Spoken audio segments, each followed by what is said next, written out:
confesará el pecado que cometió y compensará enteramente el daño y añadirá sobre ello la quinta parte y lo dará a aquel contra quien pecó. Y si aquel hombre no tuviere pariente al cual se ha resarcido el daño, se dará la indemnización del agravio a Jehová, entregándola al sacerdote, además del carnero de las expiaciones con el cual hará expiación por él. Toda ofrenda de todas las cosas santas que los hijos de Israel presentaren al sacerdote, suya será, y lo santificado de cualquiera será suyo. Asimismo, lo que cualquiera diera al sacerdote, suyo será. Vamos a orar. Padre Santísimo, te damos muchísimas gracias, Dios. Tú eres bueno y eres enteramente fiel. A ti, Señor, clamamos, Padre. Ante ti, Señor, hoy nos postramos, Padre, en adoración. Y también, Señor, inclinamos nuestro oído, Señor, para escucharte. Señor, te pedimos, Padre, que vengas el día de hoy, Señor, a este lugar, Señor. Que tu presencia, Señor, esté aquí, Señor, y podamos disfrutar, Señor, de la gloriosa presencia, Señor, del Espíritu Santo aquí entre nosotros. Padre, a ti sea la gloria, Señor, y hoy venimos delante de ti con un corazón agradecido y también esperando, Señor, en que tú hables, Señor, a nuestro corazón. Que tu palabra, Señor, reine y que tu palabra, Señor, rija nuestras vidas siempre. En el nombre de Cristo Jesús. Amén. Bueno, la semana pasada estuvimos platicando acerca de un tema especial y se trató acerca del pecado y cómo el pecado tenía que ser erradicado del campamento.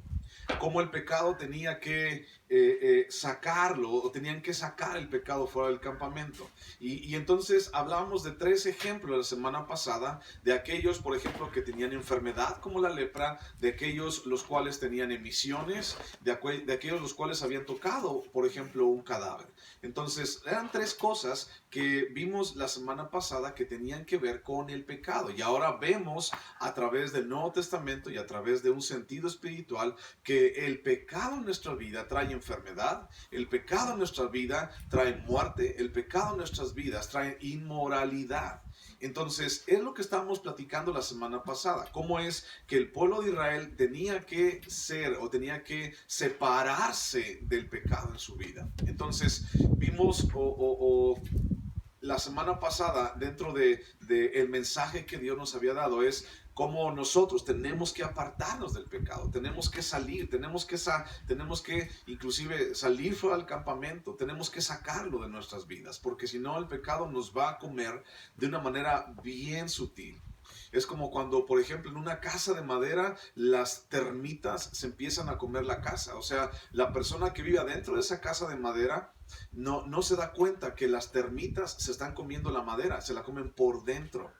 Y entonces, por fuera, una casa de madera puede lucir muy bonita, puede lucir muy esplendorosa, puede lucir pintada, muy padre, pero por dentro las termitas se están comiendo toda la madera y están minando la resistencia de esa casa. Y va a llegar un día en el cual esa casa se caiga, o esa casa se hunda, o esa casa colapse, o esa casa se derrumbe por causa de que ya no tiene estabilidad, de que ya no tiene fuerza, porque todo lo de adentro se lo comieron los insectos. Entonces, hay muchísimos ejemplos, hay mucha gente que te puede hablar acerca de esto, como las termitas, la polilla, se empieza a comer la madera desde adentro, no tanto desde afuera. Y cuando ya acordamos, ya hay destrucción en esa casa. Y así mismo es el pecado. Igual también a nosotros tenemos que entender que el pecado nos carcome por dentro. Tal vez por fuera pareciera ser que estamos bien, tal vez por fuera pareciera ser que no nos pasa nada, tal vez todavía inclusive tenemos ganas hasta de sonreír a alguien más, ¿no? Pero el asunto es de que eso en algún momento nos va a destruir, nos va a quitar toda paz, nos va a robar todo lo que tenemos. Y entonces hablamos acerca de la separación del pecado. Dios quería que el pueblo de Israel en medio del desierto, ya sabes, Números, el tema principal es cómo el pueblo de Israel está en medio del desierto y cómo el pueblo de Israel está siendo guiado en medio del desierto por Dios. Entonces, dentro de nuestros desiertos, dentro de nuestra situación en nuestras vidas, tenemos que entender que tenemos que agarrarnos en primer lugar de Dios, pero también empezar a quitar cosas de nuestras vidas o empezar a hacer algo en nuestras vidas, como la adoración al Padre, la adoración al Rey. Entonces, De eso trata el capítulo 5 y vamos a ir por partes. La semana pasada platicamos acerca precisamente de la separación del pecado, pero el día de hoy vamos a hablar acerca de la separación de las consecuencias del pecado. ¿Ok? Es algo diferente. La semana pasada hablamos de separarnos del pecado y ahora hablamos de separarnos de las consecuencias del pecado. Y eso es de lo que habla del capítulo 5, versículo 5 al versículo 10. Y si te fijas en tu Biblia, viene un título que dice Ley sobre la restitución. Tal vez lo dice, leyes sobre la restitución. Entonces, vamos a hablar al respecto. Vamos a hablar acerca de eso a continuación. Bueno. Mira, Israel, el pueblo de Israel y los otros pueblos del mundo antiguo no distinguían entre lo limpio y lo inmundo, entre lo santo y lo profano. Las personas de la antigüedad, hablando bíblicamente, las personas, los pueblos no sabían a veces distinguir entre su mano derecha y su mano izquierda. La gente no entendía qué estaba bien o qué estaba mal. Y bueno, en gran parte es por la idolatría, en gran parte era precisamente por la soberbia, por el orgullo de mucha gente, en gran parte era, bueno, por muchas cosas, pero porque habían dejado a Dios de lado. Y entonces, si tú vas, por ejemplo, al libro de Génesis y ves por ahí el capítulo 6, capítulo 7, habla acerca de la maldad de los hombres. Y luego viene el diluvio y entonces Dios dice se arrepintió. Y entonces Dios destruyó a los seres humanos precisamente porque los seres humanos habían dejado de lado a Dios. Entonces vamos un poco más adelante en la historia y ahora el pueblo de Israel, el éxodo, Egipto y todo esto que estamos hablando, y entonces nos damos cuenta de que esos pueblos también habían dejado de lado a Dios. Y también el pueblo de Israel, no solamente porque era el pueblo escogido de Dios, podemos decir, es que ellos ya la libraron. No, ellos también habían dejado de lado a Dios. Y entonces, tanto lo habían dejado, se acordaban tal vez de sus promesas, pero tanto lo habían dejado de lado que entonces cuando empezaron a adorar a Dios de una manera errónea, por ejemplo el becerro de oro. Y empezaban a hacer las cosas de una manera al revés, o sea, todo patas para arriba, ¿no? Entonces la gente empezó a buscar a Dios a su propia manera, la gente empezó a obedecer a Dios a su propia manera. Y entonces eso pasaba en el mundo antiguo, la gente buscaba hacer su propia voluntad, no sabía distinguir a veces entre lo limpio y lo inmundo, entre lo santo y lo profano. Entonces los seres humanos estaban acostumbrados a vivir su vida reaccionando conforme a sus propios instintos y llevando su vida hacia el mejor lugar que le conviniere sin pensar en las consecuencias que la dirección de sus intereses generara. O sea, yo voy a vivir mi vida como yo quiera. No hay Dios en mi vida. O si tengo un Dios en mi vida, eso es lo que decía la gente de antes, ¿no? Estamos hablando de la gente de antes. Yo voy a vivir mi vida como yo quiera. Voy a vivir sin Dios en mi vida. Y si en realidad un día me hago un Dios o yo creo en algo, entonces ese Dios va a ser conforme a lo que yo quiera, conforme a lo que yo crea y de la manera como a mí se me antoje. Entonces mucha gente vivía así, muchos pueblos vivían así, y entonces Dios vino y a través del pueblo de Israel empieza a establecer un monoteísmo, es decir, una teología basada en un solo Dios, porque todas las demás regiones, todas las demás naciones tenían muchísimos dioses, eran politeístas, o sea, muchos dioses, y entonces Dios viene con el pueblo de Israel y empieza a demostrar que solamente hay un Dios, solamente hay un creador, solamente hay un rey, solamente hay un Señor.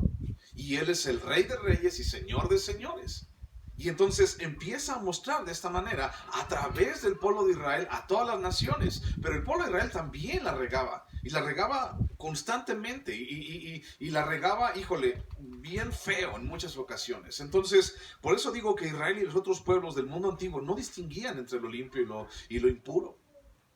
Se les tuvo que enseñar. Y entonces viene la ley de Moisés y empieza la ley de Moisés a decir, esto no lo hagas, esto no lo hagas. Viene la ley, los 10 mandamientos, lo que se les dio al pueblo de Israel allí en el monte Sinaí, y les dice, esto no lo hagas, esto está mal. Y entonces robar está mal, matar está mal, porque antes la gente robaba y no le importaba, antes la gente mataba y no le importaba, antes la gente tenía una esposa, dos esposas y no le importaba, antes la gente deshonraba a sus padres y no les importaba.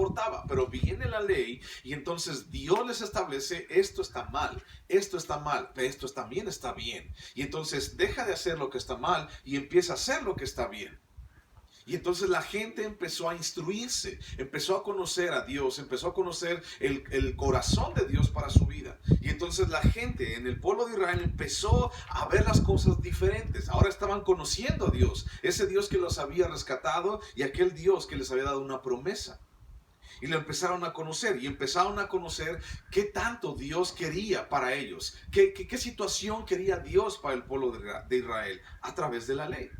Que sean un pueblo diferente. Y vemos en el libro de Levítico que Dios empieza a decir, yo quiero que ustedes sean una nación santa.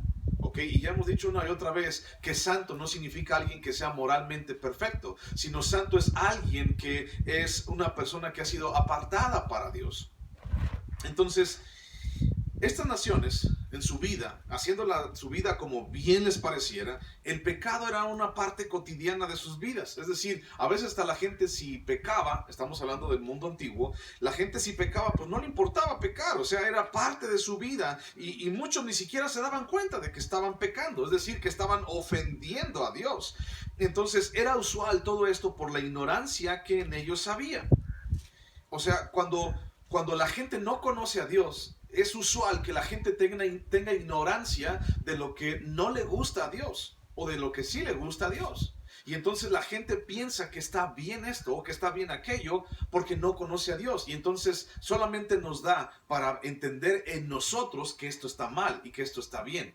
Si yo estoy haciendo esto y si nadie me dice nada, entonces pues, o si nadie me ve, entonces pues lo voy a seguir haciendo porque no le estoy haciendo daño a nadie. Pero si, por ejemplo, hago esto y entonces alguien ya me dice, está mal, esto está mal. Pero mientras nadie me diga nada, entonces todo está bien en mi vida. Y sabes, eso es un gran error para nosotros, o bueno, para la gente, para el pueblo de Israel, para la gente, para nosotros como iglesia, porque entonces estoy hablando de la gente de antes, estoy hablando de los pueblos de antes, pero es prácticamente una fotografía de lo que hoy está pasando a nuestro alrededor. O sea, la gente peca, la gente mata, la gente roba, la gente ultraja, la gente viola, la gente hace quién sabe cuántas cosas y no le importa lo que está haciendo. Y mucha gente no sabe que está pecando. Sabe que a lo mejor está mal, sabe que a lo mejor, pero no le importa. O a nosotros no nos importaba cuando nosotros no conocíamos de Dios. Hacíamos y deshacíamos como bien nos parecía. Y entonces cuando vino la ley para el pueblo de Israel, todo cambió.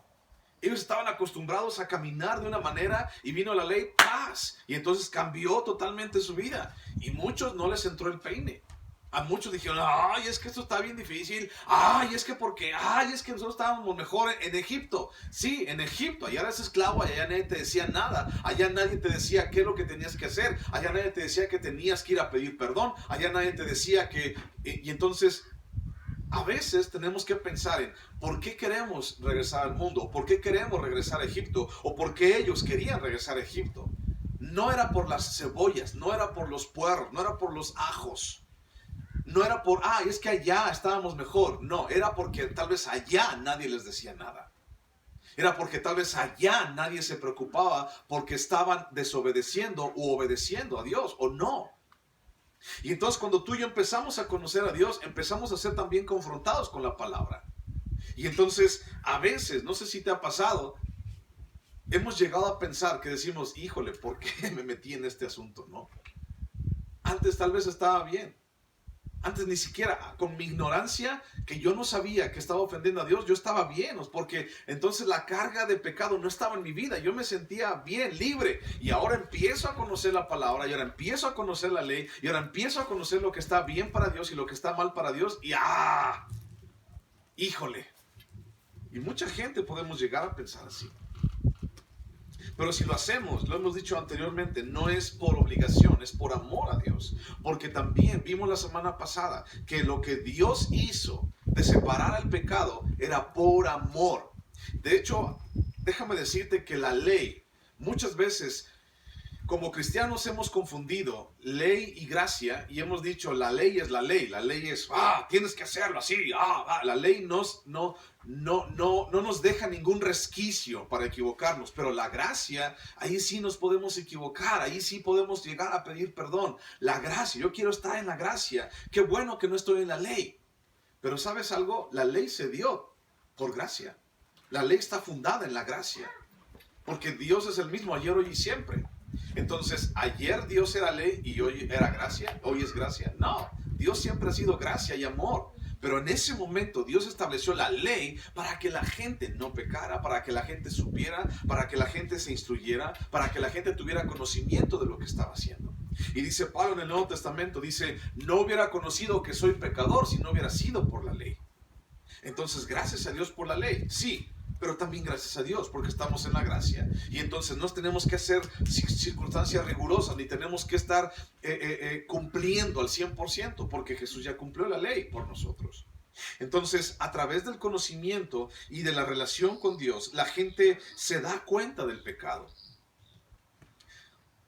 La gente nos vamos dando cuenta de que todo está cambiando, de que las consecuencias del pecado no solamente se limitan a lo material, sino que las consecuencias del pecado trascienden hacia lo espiritual. No es solamente, ya pequé, ya robé y ya me metieron a la cárcel. No, no solamente eso, sino es, ya robé y ya ofendí a Dios. Es que ya me peleé con fulano, sutano de tal. No es solamente eso, sino es, ya me peleé con una persona, ya estoy peleado con él, con un hijo de Dios. Y entonces, híjole, ay Dios, es que no me puedo acercar a ti porque siento que estoy fallando. O sea, ya el pecado o las cosas que antes hacíamos mal, ya no es solamente en lo material y lo que vemos con nuestros ojos, sino ahora trasciende a lo espiritual. Toda enfermedad o toda condición anormal, y mucho más la muerte, lo que vimos la semana pasada, estaban en contra de la vida y de la bendición que Dios ofrece. Por eso la muerte, la enfermedad y la impureza estaban en contra de la santidad de Dios. Dios habitaba, dijimos, en medio del campamento de su pueblo y todo lo inmundo debía excluirse. Debía sacarse fuera del campamento. De lo contrario, Dios tendría que retirarse. O sea, yo no puedo, decía Dios, yo no puedo habitar en un lugar donde no hay santidad. Yo no puedo habitar en un lugar donde hay pecado. Tengo que erradicar el pecado. Y la gente salía del campamento y entonces esperaba el tiempo para lavarse, para pedir perdón y poder regresar al campamento, poder restablecer su vida. De esto hablamos también dentro de la ley de la restitución. Entonces, Dios se retiraría si entonces la gente seguía dentro de su pecado. Y por eso es tan importante que tú y yo erradiquemos el pecado en nuestras vidas. Dios habita aquí adentro en nuestro corazón. Y entonces si tú y yo seguimos pecando y seguimos atesorando el pecado en nuestras vidas, entonces no cuentes con Dios. Es una palabra dura, mi hermano. Es una palabra que no nos gusta escuchar. Pero si tú persistes en el pecado, entonces no quieras contar con Dios. ¡Ay, Señor, ayúdame! ¡Ay, que no! Y Dios está así como que tú mismo te metiste en ese problema.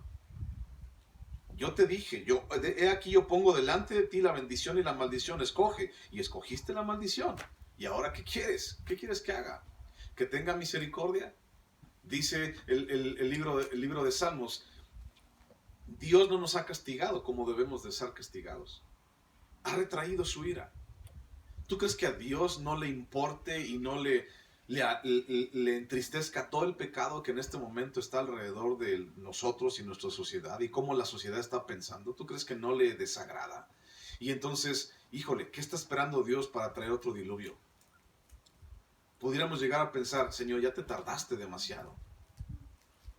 De verdad estamos peor que Sodoma y Gomorra. Sodoma y Gomorra eran dos ciudades pequeñas, 50,000 habitantes, 100,000, échale. 2 silaos, nada más, Sodoma y Gomorra. Y allí es donde había el pecado. Pero ahora el pecado está por todas partes. Ahora el pecado ya se multiplicó. Antes siquiera las mujeres tenían a sus hijos por temor a Dios. Y tal vez si una mujer no quería a su hijo, pues lo regalaba o se lo daba a alguien más que podía cuidarlo. Porque tenía un respeto por la vida de un ser pequeñito. Tenía el respeto por la vida de alguien así. Y ahora el día de hoy ya no se tiene respeto por alguien así. O sea, estamos mal. Y de verdad, lo he dicho otras veces, muchas veces tenemos las estadísticas de cuánta violencia y cuántos asesinatos hay aquí alrededor de nosotros, y Guanajuato es el estado más violento, pero ¿quién cuenta todos los abortos? Entonces, todo esto es gracia. Dios aún hace salir el sol sobre nosotros. Dios todavía hace que estemos calientitos, que tengamos un lugar, que no seamos perseguidos. Porque el día que seamos perseguidos, ni estos muros, por más altos que los levantemos, nos van a poder proteger. Pero Dios ha tenido misericordia hasta el día de hoy. Por eso es que tenemos que ser inteligentes y sabios en erradicar el pecado en nuestras vidas. Tenemos que retirarnos de allí. Por otra parte, aún después de la separación del pecado, siempre el pecado va a dejar secuelas de destrucción, de las cuales habla este pasaje. El pasaje de el pasaje de Números, capítulo 5. El pecado siempre va a dejar secuelas. Juan capítulo 10, versículo 10. ¿Te acuerdas que dice? Yo he venido para que tengan vida y vida en abundancia. Y la primera parte es, el ladrón no viene sino para robar, matar y destruir. Y yo he venido para que tengan vida y vida en abundancia, dice Jesús. Entonces, Juan 10:10 nos habla acerca de una vida de abundancia que no tiene que ver con el dinero, pero habla acerca de una vida en la cual tú y yo podemos descansar en Él. Ahora busca por favor Lucas capítulo 4, versículo 18. Y ten en mente esas secuelas que el pecado puede dejar en nuestras vidas. No secuelas de locura, no secuelas de, es que,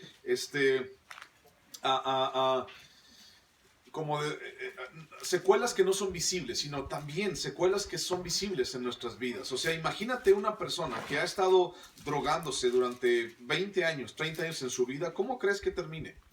¿Cómo crees que está físicamente hablando? ¿Tú crees que su organismo está bien? ¿Está como al 100%, como de un bebé que acaba de nacer? No, nosotros mismos nos metemos en este tipo de problemas. Hay secuelas en nuestras vidas, secuelas que podemos ver y algunas que no podemos ver. Pero teniendo eso en la mente, busca Lucas capítulo 4, versículo 18. Y un día Jesús se mete a la aldea donde nació, en Nazaret, donde creció, y entonces se mete a la sinagoga en el día de reposo y abre el libro de Isaías. Y lo abre en esta porción y dice, versículo 18, el Espíritu del Señor está sobre mí por cuanto me ha ungido para dar buenas nuevas a los pobres. Me ha enviado a sanar a los quebrantados de corazón, a pregonar libertad a los cautivos y vista a los ciegos, a poner en libertad a los oprimidos, a predicar el año agradable del Señor. Y enrolla el libro y se sienta Jesús y dice, hoy se ha cumplido delante de vosotros esta palabra. Entonces, las consecuencias del pecado son bastantes. Híjole, no podemos enumerar cuántas consecuencias, cuántas secuelas el pecado puede dejar en nuestras vidas. Pero aquí tenemos 5. Aquí en Lucas tenemos 5. El pecado 1, empobrece. El pecado 2, rompe el corazón de las personas. El pecado 3, esclaviza a las personas. El pecado 4, trae ceguera moral y ceguera espiritual en las personas. Y 5, el pecado trae opresión en la vida de las personas. Te repito, el pecado 1, empobrece. 2, rompe corazones. 3, esclaviza. 4, trae ceguera moral y espiritual. Y 5, trae opresión. Y entonces Jesús se para en medio de la sinagoga, en un día de reposo, en Nazaret, y dice, yo he venido, yo soy el ungido, yo he venido para que todos aquellos los cuales han sido empobrecidos por el pecado, yo he venido a traerles buenas nuevas. Todos aquellos los cuales tienen su corazón quebrantado por causa del pecado, yo he venido para ayudarles, para sanar ese corazón. Y si tienes un corazón de piedra, yo te daré uno de carne. Todos aquellos los cuales han sido esclavizados por el pecado, he venido yo para hacerlos libres. Todos aquellos que están ciegos, que tienen ceguera moral, ceguera espiritual, de que no saben distinguir entre lo bueno y lo malo, de que no entienden quién es Dios, de que no entienden que Dios quiere todo para sus vidas, entonces yo he venido para traerte vista a los ciegos, para decirte qué está bien y qué está mal. Y todos aquellos que han sido oprimidos por el pecado y el mismo Satanás en su vida, yo he venido para hacerlos libres. He venido a poner en libertad a los oprimidos. Y entonces Jesús se para y se sienta, se para y lee esto y se sienta, y hoy se ha cumplido todo esto delante de ustedes. En Números capítulo 5 vemos que el pecado trae inmoralidad. Dijimos la semana pasada, el pecado trae inmoralidad. Alguien que no conoce a Dios. El asunto de la moralidad, híjole, la verdad es que no le importa. O sea, alguien que no conoce a Dios, Puede estar fornicando y fornicando y fornicando con una persona y con otra y no le importa. Una persona que no conoce a Dios puede estar en adulterio una y otra vez y no le importa. Y le vale lo que pase. Mientras yo esté bien, mientras yo me sienta bien.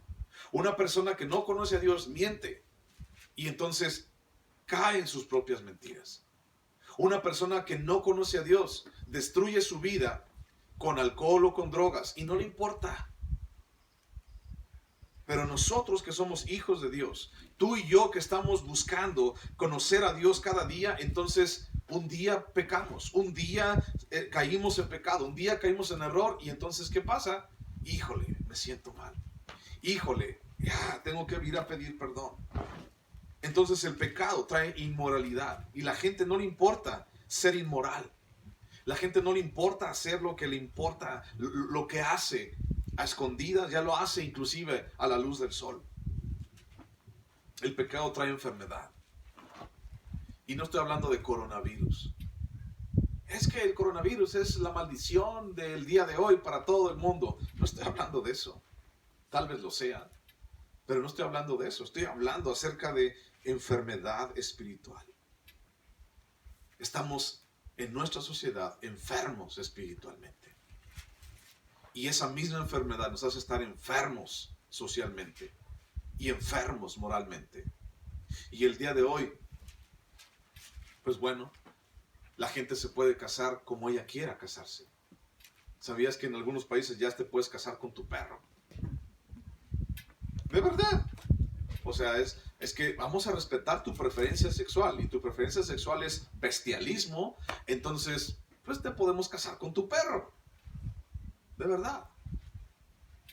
Y entonces, cuando la gente no conoce a Dios, dice, está bien. Pero cuando conocemos de Dios y conocemos su palabra, sabemos que el que se ayunta con una bestia o con un animal, eso es pecado. Lo vemos, ya lo estudiamos, ¿te acuerdas?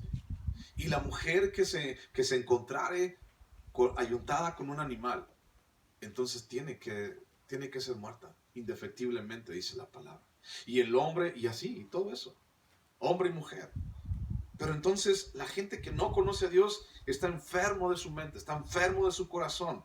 Y entonces es difícil ver las consecuencias de sus pecados. Por eso debe ser desechado del campamento. La muerte se da paulatinamente a través del pecado y por eso tiene que ser desechada del campamento. O sea, si tú estás empezando a enfermarte en tu cuerpo, ¿tú te esperas a que todo tu cuerpo se muera totalmente? O sea, vas inmediatamente al médico, ¿no? Y entonces dices, ¿sabes qué? Al doctor, me duele aquí o me duele acá. O siento esto o siento aquello. Y entonces el doctor dice, ¿estás enfermo de esto o tienes aquello? Entonces todo eso tiene que ser desechado del campamento. Pero pregunta, ¿qué pasa cuando el pecado ya ha destruido parte de mi vida? Ok, está bien que me dices que hay que sacar el pecado de mi vida, pero ¿qué pasa cuando el pecado ya destruyó parte de mi vida? Y estamos hablando, por ejemplo, de matrimonios, estamos hablando de trabajo, estamos hablando de ti mismo. Hay gente que por el pecado ya ha destruido su propia moral y su propia autoestima. Hay gente que ya no quiere seguir adelante por causa del pecado en su vida, los estragos que hizo el pecado en su vida. ¿Qué hago, por ejemplo, cuando ya es demasiado tarde? ¿Por qué me lo dices hasta el día de hoy? ¿O por qué lo sé hasta el día de hoy, Señor? ¿Por qué no supe esto antes de regarla, antes de haber cometido todo lo que cometí? ¿Por qué no me di cuenta de que esto estaba mal? ¿Por qué hasta ahora me doy cuenta? ¿Y por qué aún cuando me di cuenta lo hice con toda alevosía, ventaja y premeditación? ¿Por qué? ¿Qué hago cuando ya es demasiado tarde? Bueno, dice Hebreos capítulo 12, versículo 15. Hebreos capítulo 12, versículo 15, dice lo siguiente.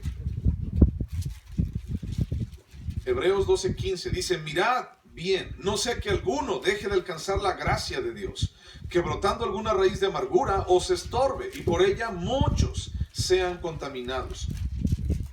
Hebreos 12:15 y 16 dice, no sea que haya algún fornicario o profano como Esaú, que por una sola comida vendió su primogenitura. Porque ya sabéis que aún después, deseando heredar la bendición, fue desechado y no hubo oportunidad para el arrepentimiento, aunque la procuró con lágrimas. Esaú, después de haberla regado, procuró con lágrimas arreglar lo que había hecho mal, pero no pudo. Ya la primogenitura se le había dado a su hermano Jacob. Ya la había regado Esaú. Se vendió por un plato de lentejas. Señor, ¿qué hago cuando ya es demasiado tarde? Como cuando Esaú. Señor, ¿qué hago cuando ya me di cuenta de que parte de mi vida está destruida, Dios? Señor, ¿qué hago cuando ya me di cuenta que ya la regué? O sea, no podemos regresar el tiempo. No podemos regresar en el tiempo y decirnos a nosotros mismos, no lo hagas. Mucha gente el día de hoy, y la gente dice, ay, ojalá hubiera una máquina del tiempo y poder regresar y todo eso. Y yo me digo a mí mismo, si hubiera una máquina del tiempo y yo pudiera regresar el tiempo en esa máquina y encontrar a Alejandro de hace 20 años que estaba pecando, ¿tú crees que ese Alejandro me haría caso? Imagínate que yo digo, soy Alejandro del futuro. Y si sigues haciendo eso, entonces te vas a meter en problemas. Y si sigues haciendo aquello, entonces te vas a dar en toda la torre, a ti y a tu familia. ¿Qué crees que me diría? Ah, ¿qué te importa? Tú vive tu vida. Yo sé que eres yo, pero tú allá, déjame a mí regarla. Déjame a mí hacer lo que yo quiera hacer en mi vida. Tal vez diríamos eso. Tal vez diríamos, no te metas conmigo. Yo sé lo que hago. Entonces allí dice Jesús, hoy se ha cumplido esta palabra delante de vosotros. ¿Cuál palabra? La que ahora todos los que han sido oprimidos, todos los que han sido empobrecidos, todos los que han salido con un corazón quebrantado, todos aquellos que han sido cegados por el pecado y la idolatría y no haber seguido a Dios y no haber tomado en cuenta a Dios, todos aquellos, dice Jesús, he aquí la escritura se ha cumplido delante de vosotros, aquí estoy. Allí mismo en Hebreos capítulo 12 versículo 18 dice, porque no os habéis acercado al monte que se podía palpar y que ardía en fuego, a la oscuridad, a las tinieblas y a la tempestad, al sonido de la trompeta y a la voz que hablaba, la cual los que la oyeron rogaron que no se les hablase más, porque no podían soportar lo que se les ordenaba. Si aún una bestia tocar el monte, será apedreada o pasada con dardo. Y tan terrible era lo que se veía, que Moisés dijo, estoy espantado y temblando. Sino que os habéis acercado al monte de Sión, a la ciudad del Dios vivo, Jerusalén, la celestial, a la compañía de muchos millares de ángeles, a la congregación de los primogénitos que están inscritos en los cielos, a Dios, el juez de todos, a los espíritus de los justos hechos perfectos, a Jesús, el mediador del nuevo pacto, y a la sangre rociada que habla mejor que la de Abel. Dice, ya no te acercas, no te estás acercando a ese monte, el cual la gente tenía miedo de acercarse por causa de los truenos y los relámpagos y la voz de Dios. No está ese monte delante de ti para que digas, ¡ah, qué terrible es la voz de Dios! Sino que ahora te puedes acercar a la presencia de Dios justo, de Dios el Padre, a través de Jesús, porque Él es el camino y la verdad y la vida. Y te puedes acercar a Él. Ya la regué. ¿Qué hago cuando ya la regué? Acércate a Jesús. ¿Qué pasa cuando ya el pecado ha destruido parte de mi vida? Acércate a Cristo. ¿Qué hago cuando ya siento que es demasiado tarde? Acércate a Jesús. Él es el único camino, verdad y vida en quien podemos confiar. Conoceremos la verdad y la verdad nos hará libres, dice Juan 8:32. Y entonces Él nos hace libres. Y entonces imagínate que Jesús está enfrente de ti el día de hoy. Imagínate que Él está leyendo esta palabra.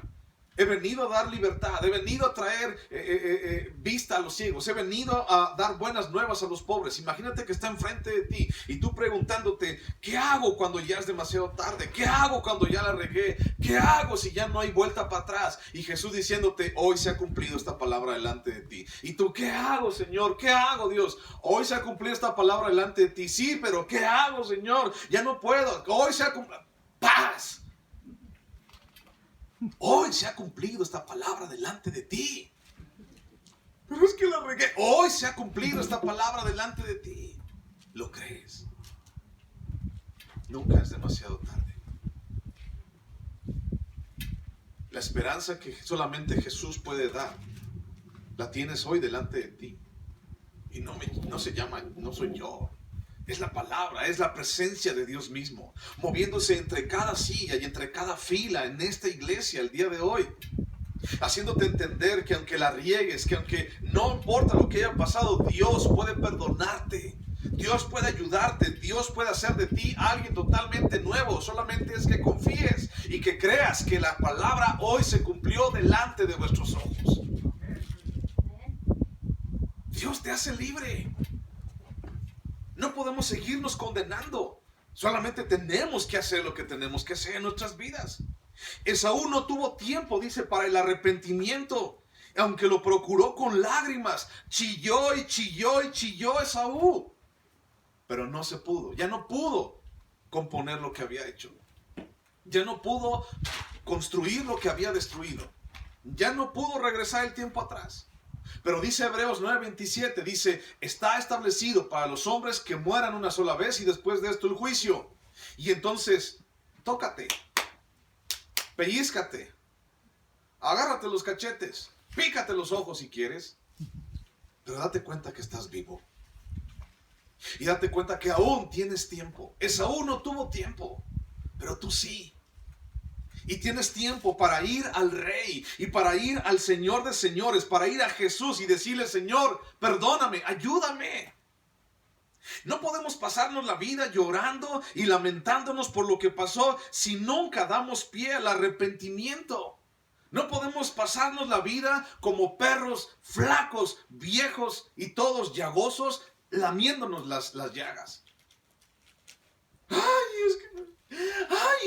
Ponte a trabajar, pongámonos a hacer lo que tenemos que hacer. No te quedes como siempre nos hemos quedado. Tenemos que entrar en ese proceso de arrepentimiento. La palabra arrepentimiento en números, o más bien, la palabra arrepentimiento en el Nuevo Testamento es metanoia, es cambiar. Pero en griego esa palabra metanoia significa revertir. También, reversión, es decir, darle vuelta para atrás, echarle reversa, ponerle rewind, pues, echarle para atrás. Pero ¿cómo puedo hacer eso si no puedo regresar el tiempo? Bueno, siempre hay una respuesta.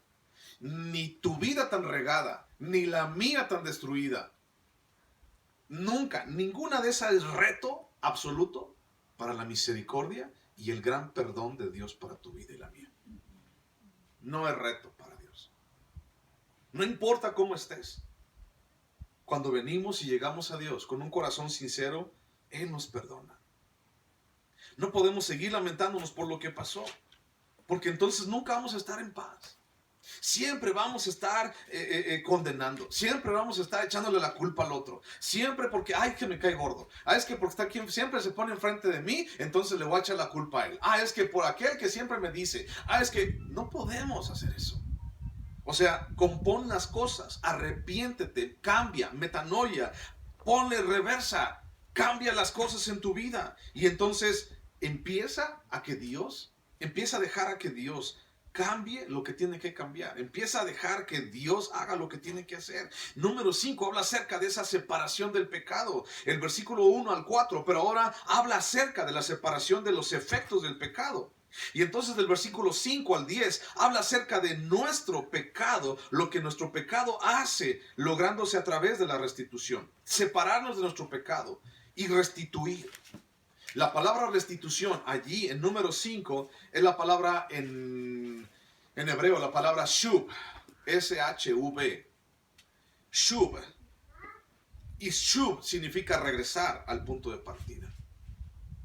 Entonces parte de lo que tú y yo necesitamos es regresar al punto de partida.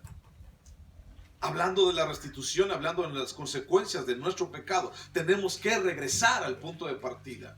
¿Cuál es el punto de partida? Te pongo un ejemplo. Si alguien te ofendió, tienes que perdonar a ese alguien que te ofendió y ponerlo en el mismo lugar de honra que tenía antes de ofenderte. Pastor, pero ¿cómo me dicen que haga eso? ¿Que no se dio cuenta de lo que me hizo? ¿Que no se dio cuenta de toda la jeta que me volteó? Sí me di cuenta. Y es más, y se la siguió volteando ya a la vuelta todos. O sea, es más te hizo, fíjate. ¿Pero qué? Paréntesis. La Biblia dice que tú y yo tenemos que caminar en el Espíritu, no en la carne, ¿cierto? Cuando caminamos en la carne, todo nos duele. Cuando caminamos en la carne, todo nos ofende. Cuando caminamos en la carne, todo nos puede. Cuando caminamos en el Espíritu, nuestra carne está muerta. Y entonces si nos ofenden, pues que me ofendan. Yo no estoy caminando en la carne.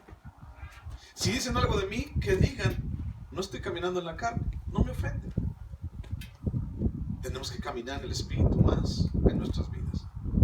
Porque déjame decirte que somos bien ofendiditos, bien sentiditos y bien fijaditos. Tenemos que caminar más en el Espíritu. Tenemos que matar esta carne. Tenemos que renunciar a nosotros. Shub significa volver al punto de partida. Metanoia significa revertir lo que hice. Pero ¿cómo puedo revertir lo que ya hice si no puedo regresar en el tiempo? Siempre hay un por dónde. Siempre hay una salida. Siempre hay una situación. No la busques allá afuera. No la busques en la sabiduría humana. No la busques en licenciados. No la busques en psicólogos. No la busques en el humano. La salida no está en el ser humano, mi hermano. La salida está en Dios. La salida no está en una vacuna, la salida está en Dios. Si tan solo el mundo entero pusiera en práctica lo que dice la palabra. Si se humillare mi pueblo sobre el cual mi nombre es invocado, y me buscaren y me adoraren, me buscaren de todo su corazón, yo les mandaré otra peste. ¿Sí dice así? ¿Qué dice? Yo sanaré su tierra. ¿Qué no es eso lo que buscamos? ¿Que la solución no está en Dios? Pero Jesús sigue hablando delante de la gente, diciendo, hoy se ha cumplido delante de vosotros esta profecía. Hoy se ha cumplido esta palabra delante de nosotros. Y la gente no le oye. O le oye pero no le toma en cuenta. O le toma en cuenta pero no hace nada. Y la gente sigue sin creer. ¿Y sabes por qué? ¿Por qué te digo esto? Porque he visto gente cercana a nosotros, conocida por ti, que en un día le dijeron que tenía cáncer y al otro le dijeron, ya no tiene nada. ¿Qué acaso no podemos confiar en un Dios así? Pero confiamos más a veces en doctores y en diagnósticos y en historiales y en personas que se ostentan como los más sabios de toda la humanidad. Tenemos que confiar en Dios. Tenemos que confiar en Él más. Tenemos que dejar de lado lo que somos nosotros y empezar más a confiar en su palabra y empezar a creer lo que dice. Hoy se ha cumplido delante de vosotros esta palabra. Y la gente no creyó en Él. Si sigues leyendo Lucas capítulo 4, cuando después habla de eso, la gente lo quiso despeñar, lo quiso apedrear, lo quiso matar a Jesús por todo lo que había dicho. Pero no dijo nada malo, dijo pura verdad. Y ustedes, bola de incrédulos, no hay ni cómo hacer un milagro aquí, les dijo Jesús. Dios sanó a un sirio, Naamán. Sanó a una mujer de Sirofenicia, una viuda. Le ayudó, y habiendo tanto pueblo alrededor de Israel, tanto pueblo judío, y decidió sanar a un inconverso, a un gentil, porque ustedes no creen. Y tal vez digan, decía Jesús, profeta, sálvate a ti mismo. Y decía Jesús, no hay profeta en su propia tierra. Bola de incrédulos, por eso no hay milagros aquí en Nazaret. Porque todos decían, el hijo del carpintero, el hijo de José, si nosotros lo conocemos, ¿qué va a andar siendo el ungido? ¿Qué va a andar siendo el hijo de Dios? Es el hijo de José. Pero tú lo crees. Ellos no lo creyeron. Tú lo crees. Versículos 5 al 7 de Números, capítulo 5, dice, hablando de la restitución. Además habló Jehová a Moisés diciendo, di a los hijos de Israel, el hombre o la mujer que cometiera alguno de todos los pecados con que los hombres prevarican contra Jehová y delinquen, aquella persona confesará el pecado que cometió y compensará enteramente el daño y añadirá sobre ello la quinta parte y lo dará a aquel contra quien pecó. Bueno, Vamos a hablar acerca de eso un poquito. Dice, confesará el pecado. Si alguien cometió un pecado en contra de alguien, de otra persona, dice, confesará su pecado y entonces le va a restituir el daño que le hizo. Lo compensará el daño al 100%, pero le va a añadir un 20% más de lo que le hizo para entonces demostrarle que está arrepentido de lo que hizo. Y entonces nos pone el ejemplo, si vamos en la Biblia, a Éxodo, a Levítico, acerca de las leyes de la restitución, nos habla acerca, nos pone ejemplo, dice, si me encuentran robándome una oveja, entonces le voy a regresar una oveja, pero le voy a regresar un 20% más, por encima de la oveja que le robé. Pero hablando de robar, o de mentir, o de traicionar, ¿cómo podemos meterlo en nuestra vida, este principio, el principio de la restitución? Bueno, sabemos qué es confesar el pecado, ¿cierto? Sabemos qué es ir delante de Dios y decirle, Señor, ayúdame. Primera de Juan capítulo 1, versículo 9 dice que si confesares vuestros pecados, Él es fiel y justo para perdonar vuestros pecados y limpiarnos de toda maldad. Primera de Juan 1:9. Entonces, sabemos que si vamos y confesamos nuestros pecados, entonces Él nos perdona. Pero déjame decirte algo un poquito más allá. Vamos a Marcos capítulo 4, versículo 21. Marcos 4:21. Marcos 4:21. ¿Lo tienes? Marcos 4:21. Dice, también les dijo, ¿acaso se trae la luz para ponerla debajo del almud o debajo de la cama? ¿No es para ponerla en el candelero? Porque no hay nada oculto que no haya de ser manifestado, ni escondido que no haya de salir a la luz. Si alguno tiene oídos para oír, oiga.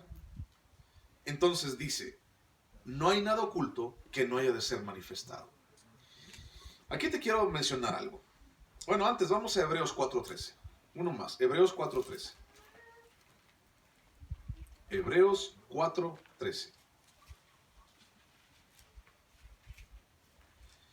Dice, y no hay cosa creada que no sea manifiesta en su presencia. Antes bien, todas las cosas están desnudas y abiertas a los ojos de aquel a quien tenemos que dar cuenta. O sea, no hay nada oculto. Estos dos pasajes nos hablan de eso. No hay nada oculto delante de Dios. Y entonces nosotros, ¿por qué buscamos ocultar las cosas? Dentro de la ley de la restitución, la primera cosa es confesar el pecado los unos a los otros. Muchas veces hemos llegado a ofender a alguien. Y tal vez podemos estar en una o en otra situación. Te lo voy a explicar. Podemos llegar a ofender a alguien. Y entonces, si lo ofendimos, y yo sé que lo ofendí, yo puedo ir con Dios y bajo la promesa de que Él me va a perdonar. Señor, perdóname. Perdóname por haber hecho esto. Perdóname porque hice enojar a mi hermano. Perdóname porque le hice una mueca a mi hermano y se enojó. Perdóname. Y ya. A veces decimos, ya le pedí perdón a Dios. ¿Pero qué nos falta? Pedir perdón al hermano que le hice la mueca. Y entonces voy con mi hermano, perdóname, ya confesé. O a veces lo hacemos al revés. Vamos y nos confesamos con nuestro hermano. ¿Sabes qué? Mira esto, que aquello, perdóname. ¿Estamos bien? Sí, está bien. No pasa nada, no hay bronca. Órale, paz. Pero pensando en que Él ya nos perdonó, damos por hecho en que Él ya nos perdonó. Pero no es así. Tenemos que ir con el que ofendimos, pero también tenemos que ir con el que ofendimos. Porque si mentimos, no solamente ofendemos a mi hermano, sino también ofendo a Dios. Porque dice la palabra, no mentirás. Si entonces yo robo, no solamente ofendo a mi hermano y digo, mira, aquí está y te lo doy, te lo regreso. No solamente lo ofendemos a él, sino lo ofendemos también a él. Porque entonces estamos en pecado, estamos ofendiendo a Dios, haciendo algo que Él dijo que no hiciéramos. Entonces, tenemos que ir al que ofendimos y tenemos que ir al que ofendimos. Y se llama Dios. Y a veces damos por hecho una cosa y la otra. Y pensamos que ya una cosa se compensó con la otra, pero no es así. Es que yo le pedí perdón a Dios. Sí, pero pídele perdón a tu hermano. Es que si Dios sabe que ya le pedí perdón y Él ya me perdonó, entonces pues ya lo demás, ¿para qué voy, no? ¿Para qué lo hago? No, es que tienes que hacerlo. El principio de la restitución es la confesión. Partiendo de la confesión, entonces nosotros empezamos a decir, Señor, ayúdame, Señor, perdóname, Señor, empieza a enderezar mis pasos, empieza a enderezar lo que yo hice mal. Al traicionar la confianza de alguien, también ofendemos a Dios. Y no solamente somos culpables de un pecado, sino ahora somos culpables de 2 pecados. Y cada uno de esos pecados debe ser tratado. Cuando tú vas y le pides perdón a tu hermano, porque lo ofendiste, tal vez va a ser difícil verle la cara, ¿cierto? Porque no es agradable ir a pedir perdón. Y más cuando sabes que tú mismo te equivocaste. No es agradable, pero tenemos que ir a tratar eso con mi hermano, con la persona. Pero ya estás cometiendo 2. Ofendiste a él y lo ofendiste a él. Y también con él tienes que ir a dar la cara. Tienes que tratar esas 2 partes y comienza con la confesión. Ahora, esta restitución que vemos aquí en Números capítulo 5, señalada, se refiere a robo. Por ejemplo, a robo de un hombre o a Dios. ¿Cómo puede un hombre robar a Dios? Malaquías. ¿Cómo puede un hombre robar a Dios? Con su diezmo. Y entonces se refiere el robo al hombre o el robo a Dios. Pero hablando de esto, ¿cómo yo puedo tratar con lo espiritual en mi vida? O sea, ¿cómo puedo tratar con las heridas que provoca el pecado? A ver, si yo le robo a alguien, entonces yo se lo regreso, le pido perdón y le doy el 20% más de su valor. Esa es la ley de la restitución. Pero ¿qué pasa si yo lo herí? Si dije algo, ¿cómo puedo restituir? ¿Cómo puedo resarcir el daño moral que yo le causé a un hermano? Si por ejemplo, le hice una jeta a mi hermano y se enojó, yo le pido perdón, pero ¿cómo restituyo eso? O sea, ¿cómo le hago? ¿Me volteo la cara para el otro lado? ¿Cómo restituyo eso? ¿Le beso la mano a mi hermano? ¿Qué hago? Es fácil hablar cuando es un robo, pero es difícil hablar cuando es algo de acá, del corazón, del alma, del espíritu. ¿Cómo le hago para restituir lo espiritual? ¿Cómo le hago para restituir algo que está en mi alma? ¿Cómo le hago con las heridas que provoca el pecado? Porque ya quedamos en que el pecado provoca heridas, y algunas bien dolorosas y bien profundas. ¿Cómo le hago? Bueno, Lucas capítulo 3, versículo 4. Vamos a buscarlo, por favor. Lucas capítulo 3, versículo 4.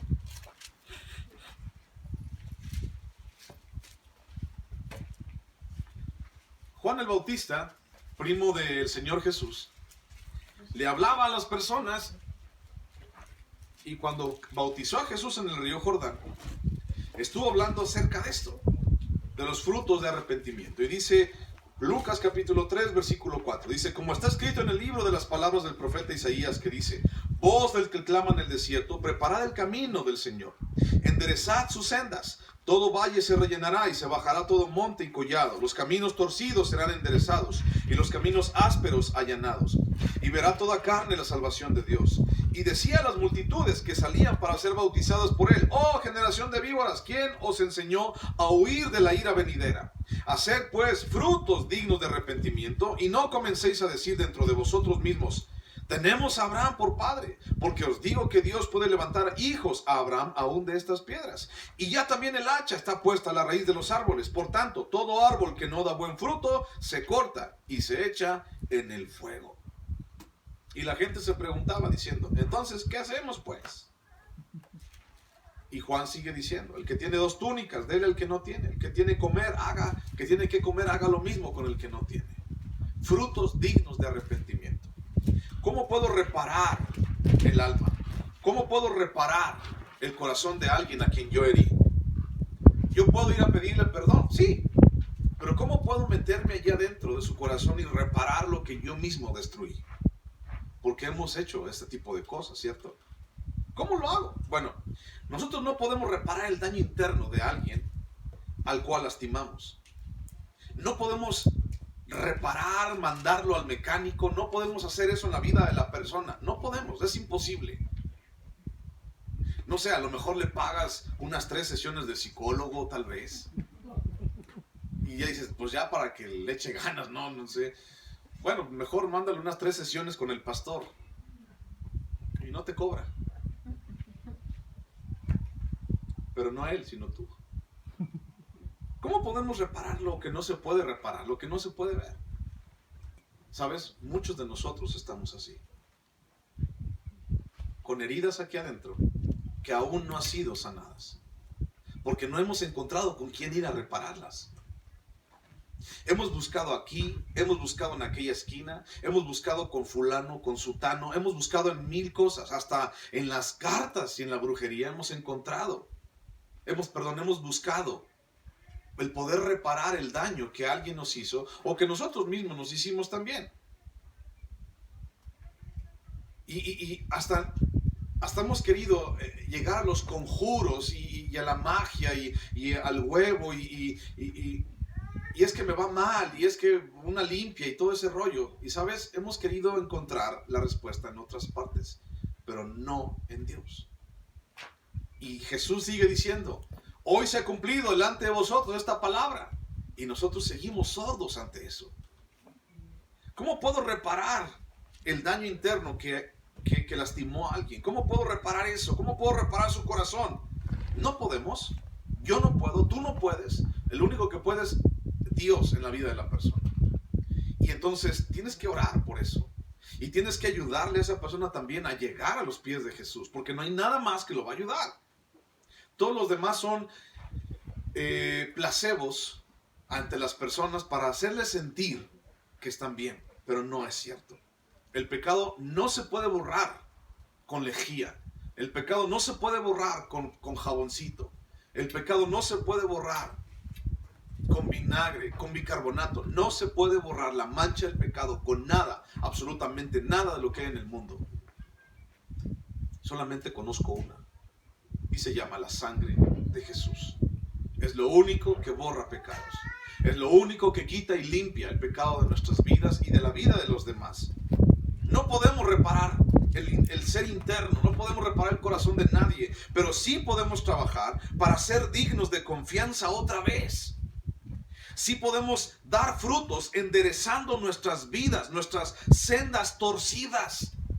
Tal vez tú acostumbrabas a ser de una manera, mentiroso, chismoso, calumniador, hablador, sentido, no sé cómo acostumbrabas a ser, pero tal vez ofendiste o lastimaste a muchas personas de esa manera.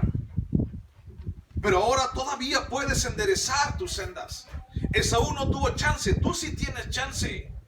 Pero ¿qué garantía tengo al tratar de confiar en alguien que me lastimó? Tienes que trabajar para ser digno de confianza otra vez. Y alguien puede decir, pero yo ¿cómo puedo volver a confiar en ti? Si ya me ofendiste una vez, si ya me traicionaste una vez, ¿quién dice que no lo vas a volver a hacer? ¿Quién dice?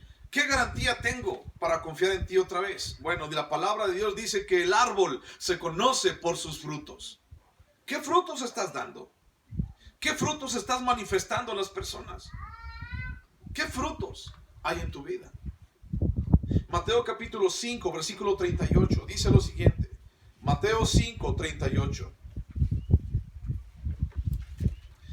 Mateo 5 es el sermón de las bienaventuranzas y es una enseñanza grandiosa, todo el capítulo 5, 6, 7, 8.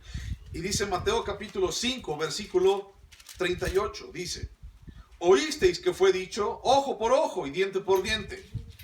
Pero yo os digo, no resistáis al que es malo. Antes, a cualquiera que te hiera en la mejilla derecha, vuélvele también la otra. Y al que quiera ponerte a pleito y quitarte la túnica, déjale también la capa. Y a cualquiera que te obligue a llevar carga por una milla, ve con él 2. Al que te pida, dale. Al que quiera tomar de ti prestado, no se lo rehuses. ¿Cómo podemos dar frutos dignos de arrepentimiento? Si te piden caminar una milla, camina 2. ¿Sabes de dónde viene ese dicho de caminar una milla, camina 2? Los romanos, el ejército romano, había una ley en toda Palestina y en el Imperio Romano que les decía que todos los habitantes del Imperio Romano, si un soldado iba caminando y entonces ese soldado se cansaba de cargar su lanza, de cargar su espada, de cargar todo su equipaje, podía agarrar a cualquier ciudadano del Imperio Romano al que se le antoje y decirle: te obligo a que camines conmigo una milla, cargando mis cosas. Y entonces la persona, el ciudadano, no podía rehusarse, porque entonces lo mataban, porque era una ley. Si al soldado romano se le antojaba cargarte con todas sus chivas, tú no podías decir nada, tenías que caminar una milla con él. Y por eso dice Jesús, al que te pida caminar una milla, camina 2. Porque ¿quién de nosotros estamos ahí en la casa y estamos todos allí abajo de la hamaca, abajo de las palmeras, y llega un soldado romano y tienes que cargar todas mis cosas? ¡Ah! Y no te quejes. ¡Ah! Y ahí va la gente, imagínate, toda obligada a caminar una milla para cargar las cosas del soldado perezoso romano que no quiere cargarlas. Pues que las cargue él. Pero tenían que caminar esa milla. Y Jesús dijo, camina 2. Cuando hablamos acerca de trabajar para ser dignos de confianza, este es un buen principio. Camina 2 millas. Es decir, si alguien te dice, necesito que estés conmigo hoy, que tú estés con él hoy y mañana y pasado mañana. Si te dice, yo quiero que me lleves, por ejemplo, a comprar cierta cosa. Bueno, ve con él y dile, ¿qué más? ¿Sabes? Y ten una nieve. Camina una milla extra. Si un día te dicen, si un día te dice el pastor, ayúdame a regar toda esa tierra.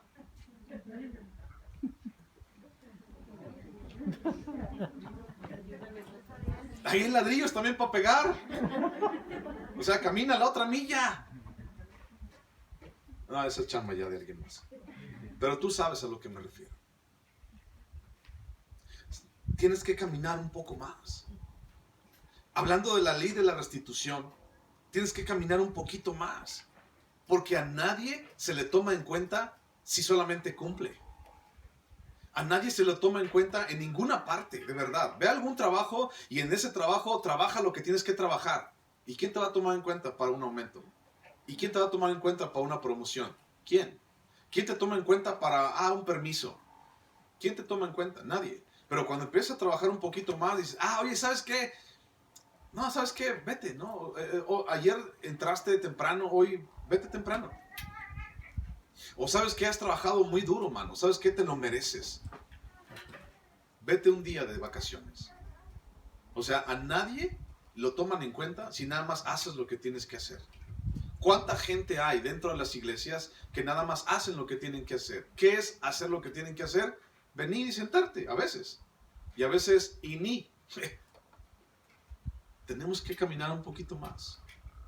Y hablando como iglesia, nosotros tenemos que caminar un poquito más.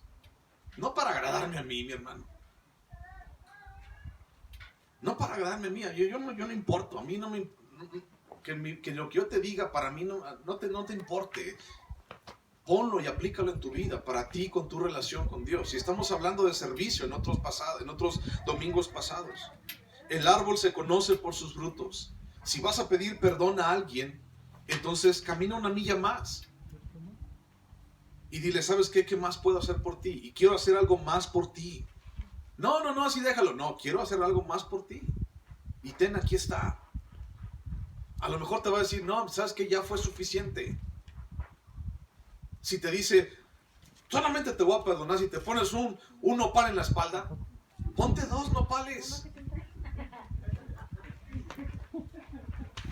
Ponte un maguey encima. Si te dice, solamente te voy a perdonar, si esto, hazlo más. Y entonces vas a dar frutos dignos de arrepentimiento. Ley de la restitución. Camina un poquito más. Últimos versículos en Números, 8 al 10, dice, y si aquel hombre no tuviera pariente al cual se ha resarcido el daño, se dará la indemnización del agravio a Jehová entregándola al sacerdote, además del carnero de las expiaciones con el cual hará expiación por él. Toda ofrenda de todas las cosas santas que los hijos de Israel presentaren al sacerdote, suya será, y lo santificado de cualquiera será suyo. Asimismo, lo que cualquiera diere al sacerdote, suyo será. Bueno, seguimos con la ley de la restitución. Pero ¿qué pasaba cuando, por ejemplo, yo ofendía a alguien, yo robaba a alguien y ese alguien moría? híjole, ¿y ahora cómo le restituyo? ¿Y ahora cómo le digo que me perdone? Entonces lo que hacían era llevar su restitución al sacerdote. Y el sacerdote recogía la restitución y era para el sacerdote, era para él. Pero entregándola al sacerdote es como si se la entregaran a Dios. Ahora, déjame decirte algo aquí. Si no había un pariente sobreviviente y el agraviado había muerto, dice, se llevará el precio de la restitución delante de Dios y se pagará al sacerdote. En este caso vemos que el pago de la restitución era más importante para el culpable que para la víctima del agravio. O sea, el muerto estaba. El muerto ya ni sentía. El muerto, ¿para qué iba a querer más ovejas si ya estaba muerto? La importancia de la restitución era con el que había cometido la falta. Era mi responsabilidad. No importa si está muerto, tengo que ir a restituir lo que yo le agravié, lo que yo le hice. ¿Sabes?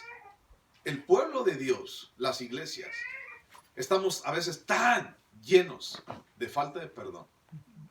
Y a veces nos hemos justificado de no perdonar a fulano, sutano y merengano que nos hizo daño porque ya está muerto. Y decimos, y qué bueno que se murió. Y ojalá esté en el infierno. Pero si yo te dijera que tienes que perdonarlo. No, ¿por qué? Porque te traes condenación a tu vida si no lo haces. Y no es porque me lo estoy inventando, porque lo he visto con mis ojos. La condena de no perdonar a alguien, aunque ya haya muerto, es grande. Es más importante para el que ofendió ir a restituir que para el que le llevan la oveja más el 20%. Es más importante para mí, yo que pequé, ir a ponerme a cuentas que para aquel al cual ofendí. Aunque Mateo 18:15 dice, si tu hermano peca en contra de ti, ve tú y búscalo y dile que tu hermano pecó en contra tuya. Pero aquí el que ofendió es el que tiene la responsabilidad. Y mi hermano, tú sabes, la verdad, tú sabes cuando ofendes, ¿cierto o falso? O sea, no es así como que, yo no sabía, yo iba pasando y el aire se llevó mis palabras y el aire te despeinó y yo estaba allí, pues me viste. No, tú sabes, neta, de verdad, o sea, no nos hagamos tarugos. Tú sabes cuando ofendes, ¿cierto o falso? ¿Para qué dices que no? Tú sabes cuando ofendes y tú sabes cuando haces cosas malas. Tal vez a veces no sabes qué, pero sí sabes que ofendiste. Y entonces tienes que ir a dar la cara. Tienes que ir a caminar una milla más. Tienes que ir a demostrar que en realidad eres digno de confianza. No importa si tu hermano ya lo olvidó. No importa si tu hermano te dice, no importa, ya déjalo así. Tienes que ir a restituir. Porque es más importante para ti que ofendiste ir a restituir que para aquel que te va a dar el perdón. No te imaginas cuántas raíces de amargura la gente carga aquí en su corazón por no perdonar o por no buscar perdón o por no dar perdón. No te imaginas. Si tu hermano peca contra ti, entonces ve y búscalo. Lo importante a recalcar es que no podemos dejar que ninguna raíz de pecado germine dentro de nosotros, porque eso destruye y roba la bendición en nuestras vidas. Debemos de separarnos del daño que hace el pecado, no atesorar el pecado y el daño en nuestras vidas y dejar que ese daño dé frutos en nosotros, porque no son nada agradables ese tipo de frutos. Los frutos de la falta de perdón, los frutos de odio, los frutos que el pecado genera en nosotros no son agradables. ¿A dónde llevaban su restitución? Si ya moría la persona, ¿a quién llevaban su restitución? Al sacerdote, ¿verdad que sí? ¿A quién se la entregaban? Al sacerdote, ¿no? No estoy hablando que vengas y me traigas a mí. Porque ¿quién es el sacerdote? Jesús. ¿De quién es esa restitución? De Jesús. Por eso te digo una vez más, Jesús dice, hoy se ha cumplido delante de vosotros esta palabra. Escúchala. El que tiene oídos para oír, que oiga. Escucha esta palabra y ponla en acción en tu vida. Ve, perdona, pide perdón, restituye, da frutos dignos de arrepentimiento. Ve, busca, ve y haz. no, entonces pues te vas a sentir mal. Y el pecado y sus secuelas te van a hacer que caigas en una situación de condena y de frustración. Último pasaje, Hebreos capítulo 4, versículo 14. Con este terminamos. Hebreos 4, 14.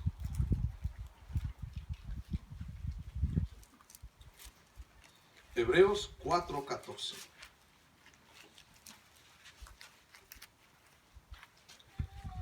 ¿A dónde llevaban la restitución? La llevaban al sacerdote. ¿A quién se la entregaban? Se la entregaban al sacerdote. ¿De quién era? Era del sacerdote. Hebreos capítulo 4, versículo 14. Dice, por tanto, teniendo un gran sumo sacerdote, que traspasó los cielos, Jesús el Hijo de Dios, retengamos nuestra profesión, porque no tenemos un sumo sacerdote que no pueda compadecerse de nuestras debilidades, sino uno que fue tentado en todo, según nuestra semejanza, pero sin pecado. Acerquémonos pues confiadamente al trono de la gracia para alcanzar misericordia y hallar gracia para el oportuno socorro. Tenemos que ir a Él. Si ya la regaste, tienes que ir a Él. Si ya ves que no hay nada más que hacer, tienes que ir a Él. Indiscutiblemente tienes que ir a Él. Tenemos que acercarnos a Él y creer que Él es el único que nos va a ayudar a quitar la enfermedad, la muerte, el oprobio y la inmoralidad de nuestras vidas. Y todo eso malo que tú y yo a veces estamos cargando. Oramos. Padre Santo, te damos gracias, Dios. En ti confía nuestro corazón, Señor. Nos acercamos, como dice esta palabra, Señor, este versículo, confiadamente hasta el trono de tu gracia, para hallar misericordia, oportuno socorro, Dios, porque lo necesitamos. Necesitamos de ti, Señor, de tu perdón, de que tú endereces, Dios, nuestros pasos, de que tú endereces, Dios, nuestras vidas, de que nos ayudes, Señor, a hacer tu voluntad, y si hemos ofendido, pecado, Señor, nos ayudes a restituir, Señor, eso. Nos ayudes, Dios, a dar frutos dignos de arrepentimiento y a ser también dignos, Señor, de confianza una vez más. A ti sea la gloria, Señor. Bendice a mis hermanos, bendice a tu preciosa iglesia. Gracias, Dios, por este día. Y gracias, Señor, porque podemos seguir confiando en ti con todo nuestro corazón. En el nombre de Cristo Jesús. Amén. Dios te bendiga. Muchas gracias por estar aquí. Un abrazo para todos. Seguimos entre semana. Acuérdate, el viernes a las 8, oración. Por favor, conéctense para estar orando por las necesidades. Háganos llegar sus necesidades, por favor, a mi esposa o a mí, para estar orando por ustedes. Nos vemos. Dios los bendiga. Gracias. Que Dios los cuide.